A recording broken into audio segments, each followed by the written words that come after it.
So Kitty, I get to put the spotlight on you. Okay. I've learned this great new Zoom technique. Now All right. all the rest of us will mute. Oh, Yep. good Lord. All right. Can everyone hear me okay? Yeah, we sure can. Good. Excellent. I think I'm going to be doing this solo today. Amy Yeager, who is going to be co-presenting with me, is in the middle of the legislative session, and Senate is hearing one of her bills, so she is not able to be available today, but sends her best. Today, what I'm hoping is that the folks who are here attending can feel really comfortable to have more of a conversation. And so feel free, if you want to ask a question, to unmute yourself, or if you want to put a question in the chat box. Hope's going to help me keep an eye on that. But my goal is to really have this be useful to you and relevant to you personally. The presentation that we're doing today is really coming out of the wisdom that has been gained from a support group that Amy participated in and that I've facilitated for over 6 years with caregivers of loved ones with various stages from early to advanced and end stage Alzheimer's or dementia. And this is just some of the wisdom. The metaphor that seemed to really fit for Amy and for me is one of a tsunami. And that's what it can feel like. And so we looked at this to organize some of the wisdom kind of before the storm comes, preparing for the storm, and then attempting to surf the tsunami. And then when the storm passes, at the point where a loved one either passes or is at the end stage. And so that's how we're thinking of some of this wisdom. And it's really just meant to complement a lot of what's been talked about already, and hopefully be of use to you. With that in mind, before I begin, are there particular questions or hopes that you have for this workshop right now, the time we have together, that you definitely want to be sure to address? So either go ahead and unmute yourself and bring that up, or type something in the chat box. And if nothing pops up, that's okay. I've got some things to share. Also, I did put in the chat box, I hope you're able to download them, but Utah also has 2 handouts. One is a handout for this workshop, and the second one is just a listing, again, of the support groups and services that I offer through the Gloaming to support groups and any individual coaching that might be needed. So those handouts explain that, as well as the content for today. But does anything pop out to anybody that you just want to be sure to address in our time together?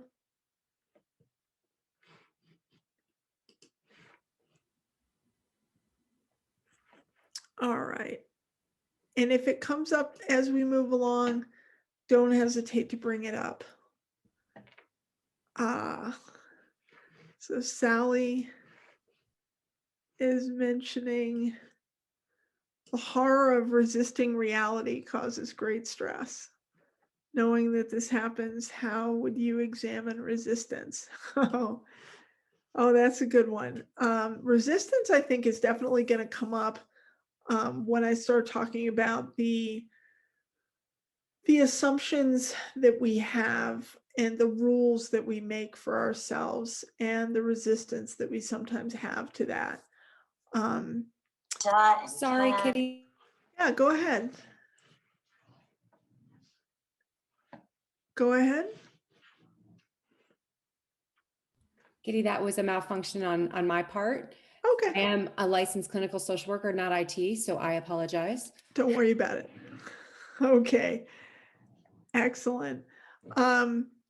Go ahead, Sally, and ask questions more about resistance if you want through this, and I will try and keep an eye on the chat box as well.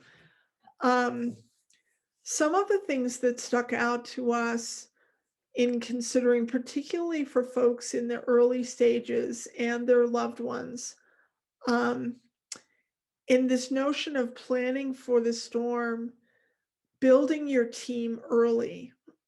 This is so critically important because as things progress, you may begin to feel more and more isolated. And that becomes a harder time to make connections and build supports. And so start creating your team early, both for somebody who's in the early stages of living with dementia, as well as for loved ones and caregivers. Um, be prepared to be surprised at who's able to show up, as well as you may be surprised by who isn't able to show up. And um, it can be important for you and for your own stress level to try and be as soft and as accepting as possible with folks who are simply not able to be there.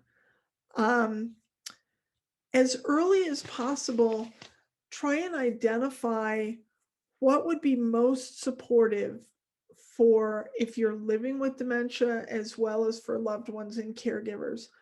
What are some of the things that would be most supportive for you? And recognizing that that support may come in different packages and it may look different. And it's also really helpful to keep your team as fluid as possible. There may be folks who step in later on in the process or earlier on and phase out. Um, but keep an eye on what your needs are, as well as trying to have your team be as fluid as possible. One of the most important aspects of somebody's team that our caregivers have found has been the support group. And again, this has been going on for over 6 years. And there have been folks who have been coming to this support group since the very beginning. 6 years ago, there have been folks who have come and gone. We have some folks who are in the support group who are here today, and any wisdom you want to share, please do. The support group itself has an interesting process, and this is for caregivers. And I'll speak a little bit about a support group we did briefly for folks with early stages of dementia. But for the caregiver support group, folks would come if their loved one was in the earlier stages.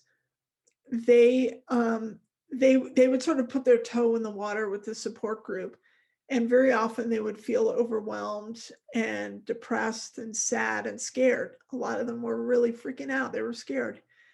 And so they would come and go in the beginning, and that was okay. This is an open door. Come when you can, come when it feels right, because it was too overwhelming. Then they found that they would come back as their loved one began to progress. And that feeling overwhelmed and scared while it was still there, also what came to pass is that they began to feel more empowered and more able to proactively respond to what was going on. And they began to learn and listen from the people who might be walking a couple of miles differently or ahead of them. And it became something that helped them sort of steal into this process and ground themselves. And that became quite useful. The other thing that has been so impactful is how incredibly accepting and welcoming folks are. Whoever comes to the group, however long they've been coming to the group, they are welcomed, they're cared for, they're accepted, they can say whatever they want, and they know they have a place where they're not going to need to explain themselves. And that's really wonderful. So that can be one of the key elements of your team, is some type of a support group. We used to meet in person. Thanks to COVID, we meet online, and we're going to keep this online for good, because it's simply easier for caregivers, particularly when their loved ones are no longer able to be left alone. And so it's just one less stress for caregivers to have. Briefly, my partner and I did a support group for folks in the early stages of dementia, simply to give them a place where they were able to talk about what was going on and to connect with others. Unlike Yuta, creativity is not my strong suit. My partner and I are highly verbal, and so that's just how we operate.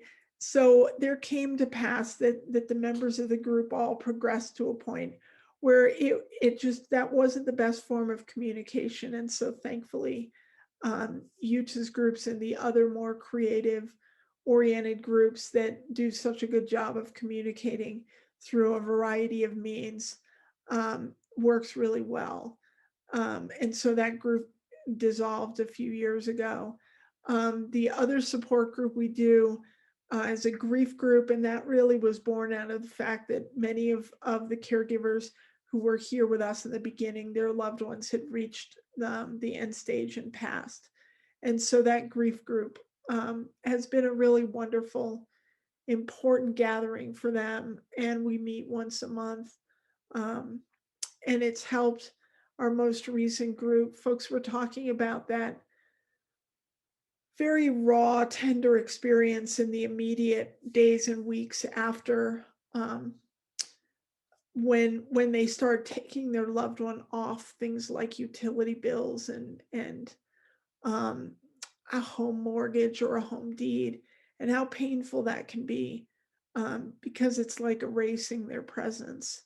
And so those are the types of things that we talk about in that group. So those are the building your team is really important. The other thing that I want to talk about in that preparing for the storm is really looking at what your expectations, your assumptions, your biases, and your rules that you may have about your role as a caregiver, about what caregiving means, and about things like residential placement, and also talking this through with your loved one who is living with dementia. And doing that as early as possible can be very helpful.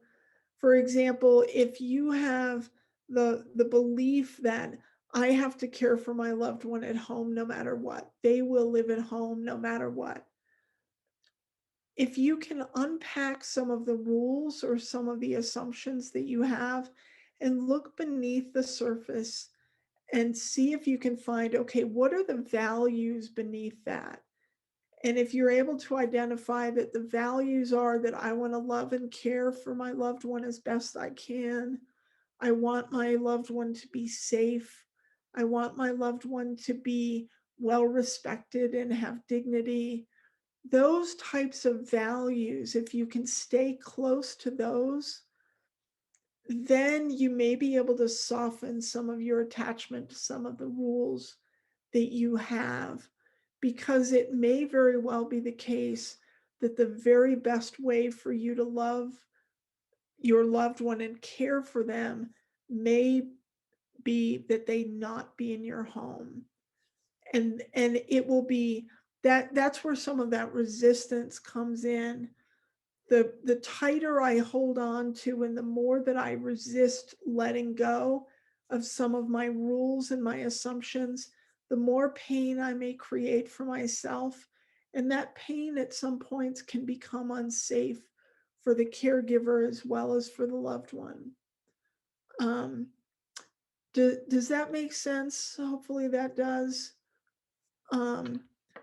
And that one is something that we've talked about in the support group over the years, and it can be really helpful because there's so much pain that can be attached around just the assumptions that you may not even realize you're holding. And sometimes group members are able to hear those assumptions and bring them up.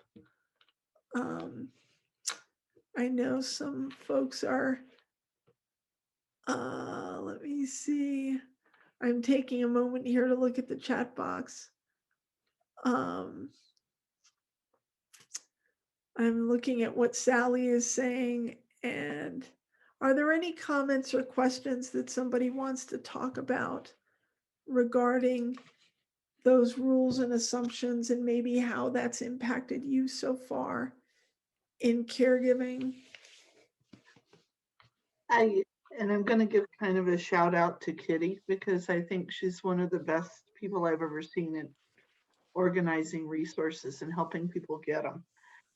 But sometimes our promises are made in love, but they're not the most loving thing we can do. Yes. And the person in front of you needs something different than the person you made the promise to. Yeah. You know, and thanks for bringing that up, Ruth. One of the really beautiful success stories, I would say, of one of the couples in our support group,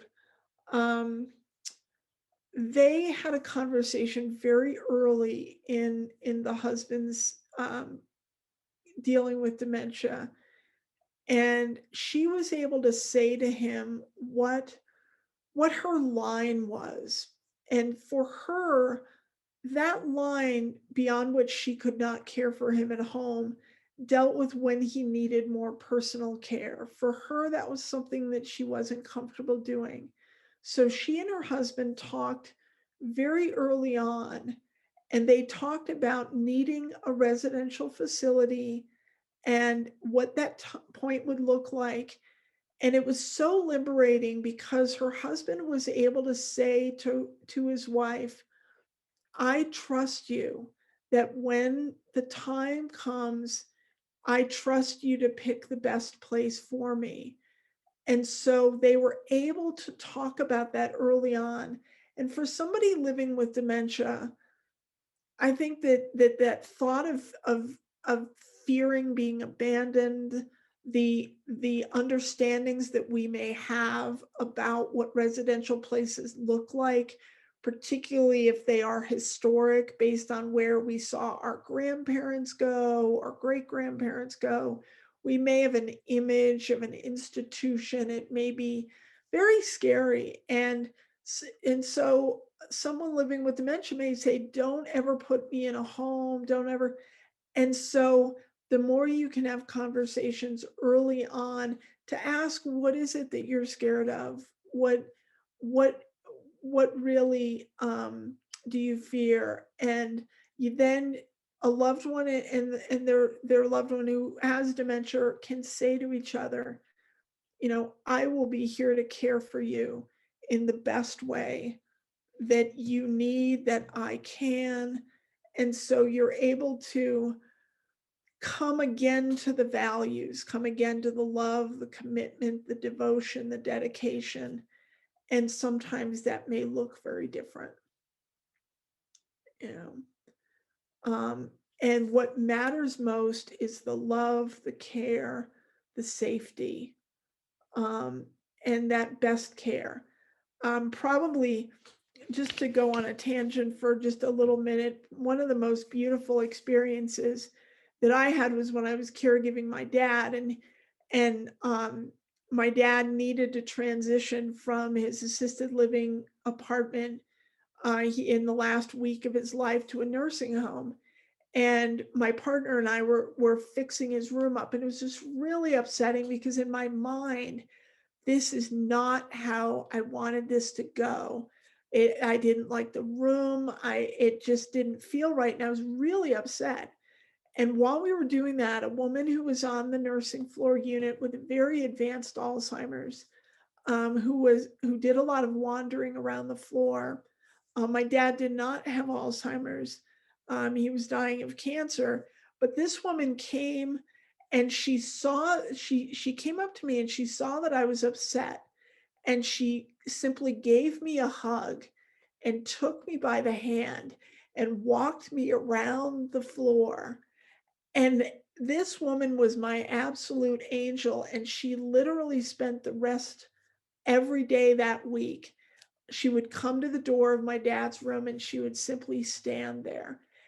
And this woman to this day has been an angel on earth for me. And so what she taught me is that sometimes things don't go the way I wish they would go, but they go the way they need to go. And that's kind of what we're hoping for. Because as the tsunami progresses, um, you're just going to be able to predict and control less and less. So any other comments or thoughts? Coming up, I want to pause and, Utah, you're up muted. yep, go ahead.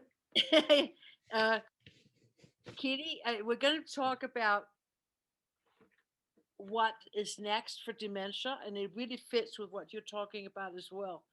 Like, one of the things that I'm really concerned about is that we first of all, we're going to have too many people. We're not going to have enough Yeah, good care homes. The way that we have it set up now won't work.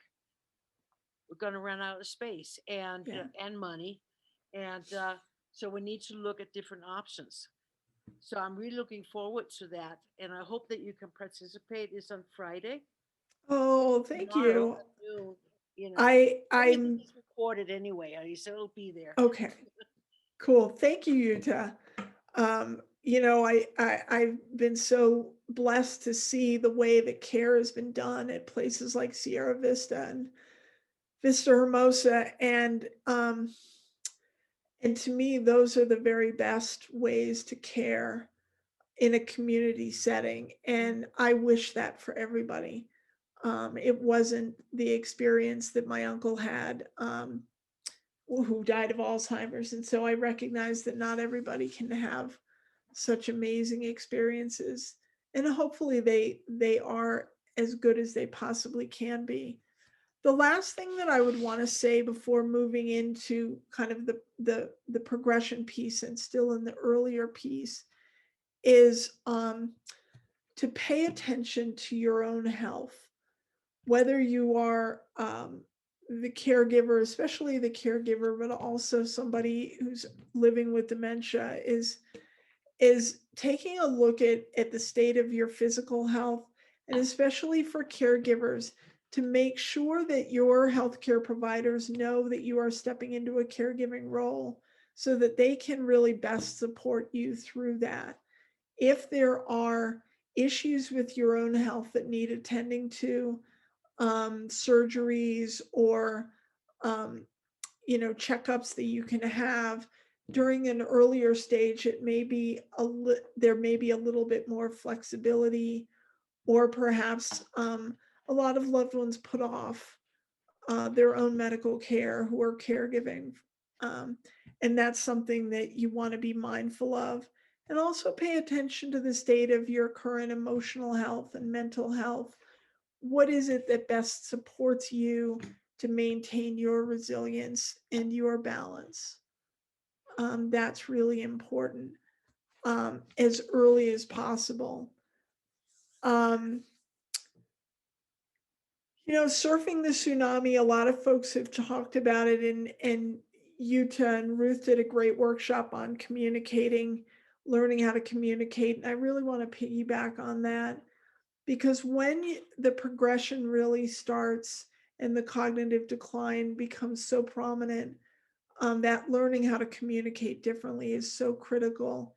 And being able to, I love how Utah and Ruth said, really to enter into the shared reality. And I know we have a workshop coming up on improv that is such a cool idea.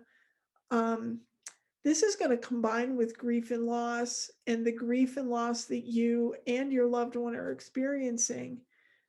All the daily frustrations, but the more you can let go of the expectation that your loved one be any different than they are in any given moment, and accepting that that moment may shift and change, sometimes minute to minute or hour to hour or day to day, and you may not know that. And so that's where you start surfing. And if you can maintain your balance best when you really accept that that your loved one is shifting, and your loved one is still your loved one, and learning how to communicate differently.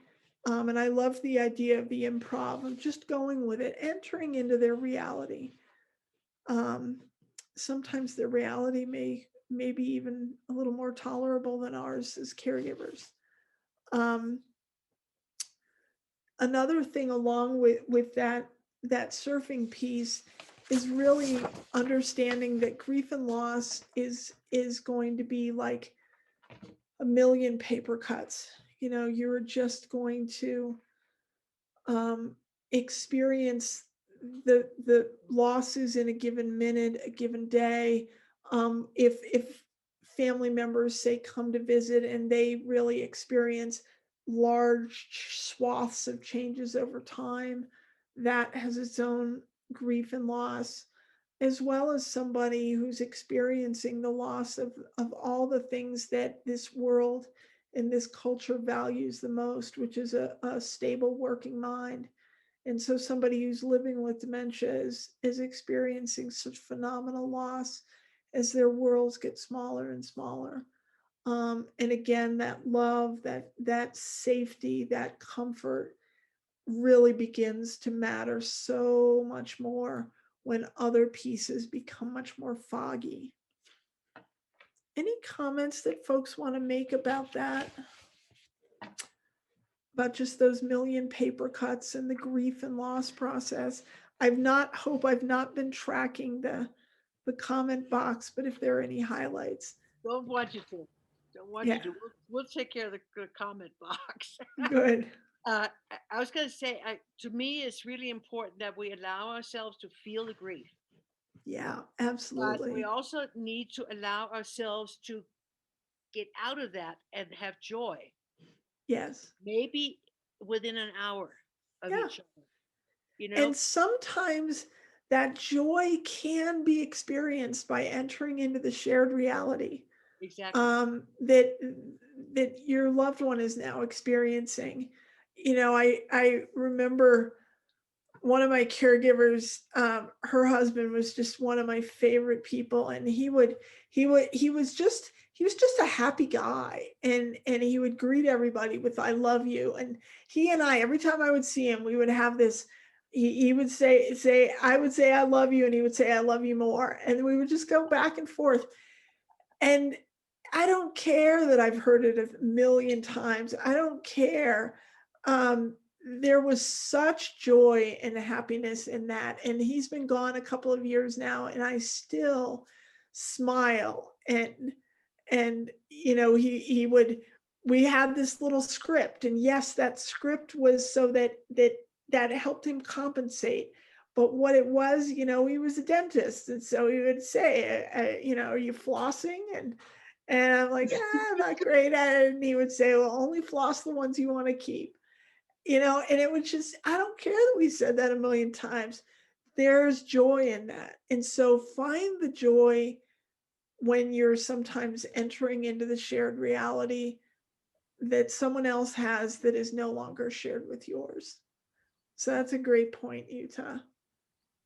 You know, and there are times when you need to go yell into a pillow or a towel or go outside and kick the dirt and, you know, take care of yourself in the moment, and then try and let go of those moments, because there'll be new moments to come. And that's part of surfing the tsunami. Are there other comments or other highlights that Hope or Utah you'd notice on the chat box? That my multitasking is limited to my notes and what people are commenting on. Oh, you're doing an incredible job. Just thinking about what you just said in that repetition of that story, it seems like a nugget of knowledge that needs to be shared. You know, I think about, and the first person that I was able to support that was living with dementia, and she would repeat the word together, together, together. And I still find myself, whenever I hear that word, just really opening up more and having this heart space share. So I see them as like the silver lining, you know, those words of wisdom that come out, that really resonate and that elderhood. you know? Absolutely. Hey, Catherine, you would like to ask a question about building one's team of support. Can you unmute yourself and ask away? Hello, hello. Um, so I'm interested in this idea of kind of the periphery, the community support that can then Yes. support the caregivers. And so I'm actually giving a webinar in a couple months' time. I've been asked by our community up here, and I live in Canada, to give a. Oh, nice. It's very cold here. It's minus 43, so you're better off. Whoa. okay, not nice. So I think friends and family are interested. They want to help the care Yes, partner, they do. but Yes. they don't know how. And so they default Yes. to this, call me if you Yeah. need anything, which puts the impetus on, the care partner themselves. So Thank you. how do we Catherine, support the thank friends you and for bringing family? that. Yes, thank you so much for bringing that up. And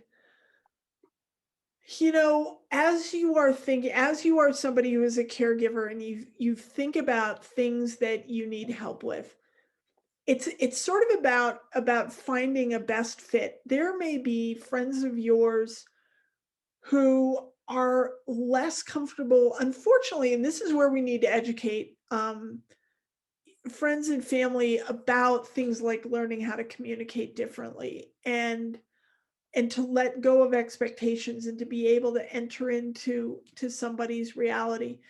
So you want to find out who are the people who are going to be able to show up and spend time with your loved one, who they recognize that they can learn differently.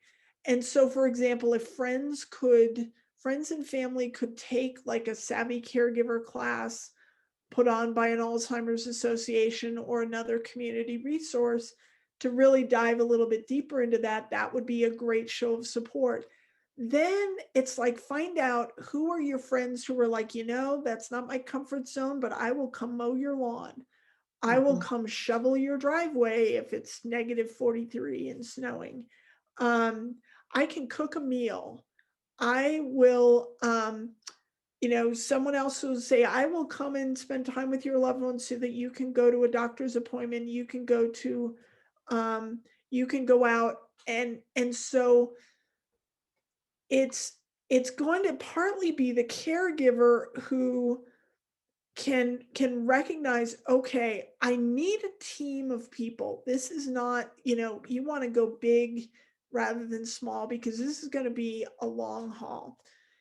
And you don't want to burn out friends and family. So know when it is that it would be helpful for you to have a meal. Like, for example, what I'm part of is I'm part of a community of friends. We all have an email group. And when one of us is not doing well, that goes out.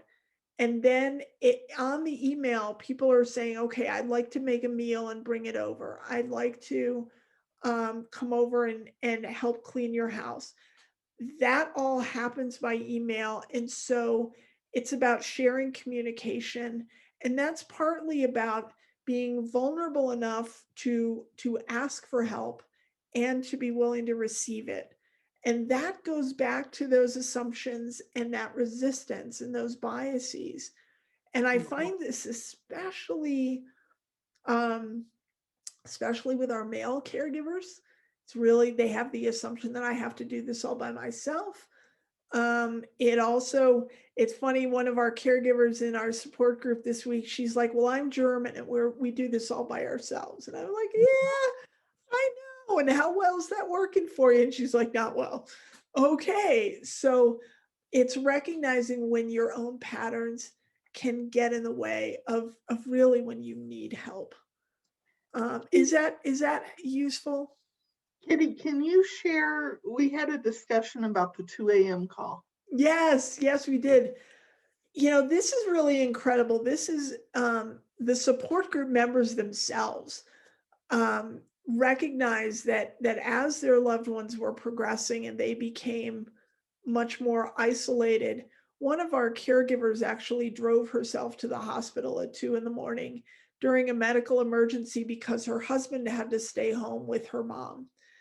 And so the next time she came to the support group and brought that up, the fellow caregivers were like, oh no, that's not acceptable. And so these caregivers who were already stretched caregiving loved ones said, let's come up with a 2 a.m. call list. And that list is made up of people who would be willing to be called at 2 a.m. To maybe give somebody a ride or come sit with a loved one, or would be willing to call for help. And so, preferably, maybe not among caregivers who are already stretched, but in your own communities, find out who would be the one you could call if you in an emergency. And so it's finding out from your friends and your community members. For example, the other morning, I can't tell, but I'm in a wheelchair.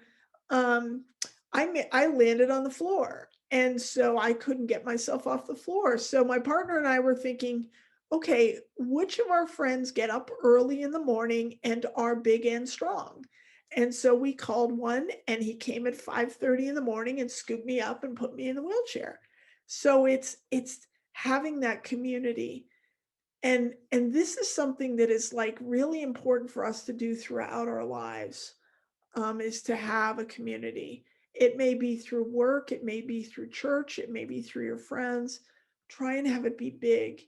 The hardest thing is when we have caregivers in our support group and we ask who's on your team and they say nobody. That's scary at that time. Yeah, Kitty, this is Hope. That really resonates with me. And, a question I ask myself often is, what are individuals living with dementia trying to teach us? And one of the other nuggets is returning to community. Yes. Like at large, we're all seeking this. This individualization path is not working for us. It's evident in dis-ease and uprise and all of it. So, returning to that community component is just. And along those lines, Hope, and I know our time is running out. We only have about 3.5 minutes left. The lesson that I found, and I've had the honor of being with caregivers, loved ones when they were really quite advanced and when words were no longer of use. What they've taught me is the absolute power of the heart connection. And when everything we value in this culture, our smarts, our ability to be verbal and all that stuff is gone, there is a power in a look of an eye. There is a power in it's mystical in this heart connection that cannot always and does not always need to be expressed by words. So in addition to the power of community, it's that power of the shared heart.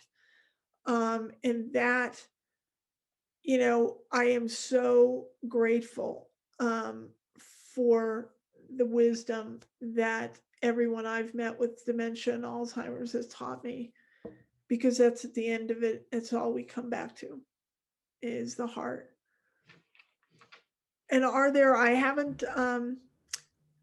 haven't been following the chat box, but are there any powerful closing thoughts, questions that if they don't get talked about are gonna you're just gonna regret? Utah is like me. When you put your care team together, I want to, especially for women, actually, we have a tendency to ask other people to do the fun stuff so that we can actually clean the house, take mom out now. That's what I need help with, right? So I can clean the house. BS. Do it the other way around. Yes. I need you to come and clean my house so I can have a day off. Yeah, absolutely. That's a really great. Get used to that and help each other, because I hear it constantly from people. I also think a piece as both a family caregiver and as a professional is to not be embarrassed when you can't do something. Yes. I cannot do this. I need an extra set of eyes. I don't have these skills. Oh, absolutely. I am exhausted right now, and I really need help with all the mundane stuff. Well, and I think Yeah. too, a key piece is getting to a place where you ask for that help prior to getting exhausted. Exactly. Yeah. Yeah. Although one of the things that can happen to family caregivers, and for all my years of experience and for all of my being the self-care guru, is as a family caregiver, you can get so much into the day-to-day, what you're doing and Yeah. what it has to be done, that you don't always know how exhausted you are until you drop, or until you scream at somebody, or until you run into the car behind you, in front of And you. that's another thing that I really want to reemphasize early on, but to keep track of is being able to know as a caregiver, if in your gut you're like, I really can't do this anymore, I need help, is to recognize when having your loved one at home really isn't the best. And so to begin that process as early as possible. For example, that couple who we talked about, we all went on a field trip as a support group, and we all went and looked at all the facilities in Santa Fe, and we did a whole day. It was a field trip, and she brought her husband, and it was great because it gave him a chance to see what places look like at this point in his life rather than what his grandparents experienced. And he was able to say, this is really great, and I don't want to be here now. And he didn't need to be. But really recognize, because the one thing I would want to leave folks with is many times looking at residential placement comes way later than it's best if it did. And the other thing to think about is that your loved one may actually be able to enjoy being in a community of folks, if they're able to go earlier rather than later. And so to bear that in mind, and there'll be some more comments on that in the handouts, which I hope you can open. If not, you have my handouts, so those can be on the website or emailed out to folks. Yuta, you're on mute. Yep, you're muted, Yuta. I was being so careful. There you go. I was looking for it. I haven't found it yet. So I emailed you them a couple of times. So. And I have it in the chat box, so I'll make sure that it gets at the top of the wonderful world of emails that I'm sure Yuta gets. Yeah. Okay, cool. And I would extend also hospice to the things that you should access before you think you need it. Right. And I think yes, the two people most people really don't want to talk to are the three: Yolanda, Ray, myself, and Dr. Trump. Yeah. They're just the people you need to talk to. Probably in that order. Yeah.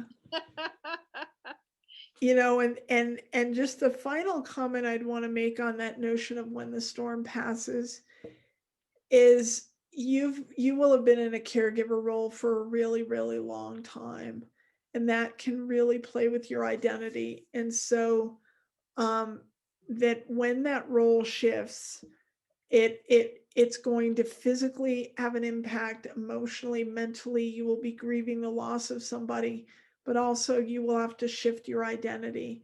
Who am I now?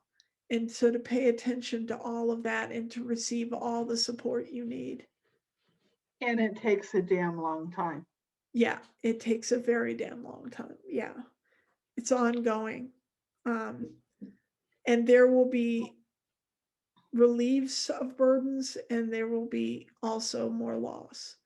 And so the softer, that has its own surfing quality to it too. But I will make sure that Yuta has the notes. And are there any final thoughts or questions? I know we're over. We actually have a final thought from Sally, I believe. Actually, it started with Larry talking about just community, and seems like if we could connect to a community where we are helping each other, that could work. Yeah. And then Sally was talking about hold on one sec. The chat box it's going too fast for me. I know. I know. We had a support group for a business once called the Samurai Club. The purpose was to keep your word, make lists that you could manage, and checking in with each other to ask for help or just talk out why your list was too long. Asking for someone to monitor your behavior is built in trust and respect for each other. So holding each other accountable, not only for the task, but when your task is too long. Yeah. Yeah. And then just working on how to be honest with one another, which is such a gift. Excellent. Thank you so much. I hope this was useful for folks.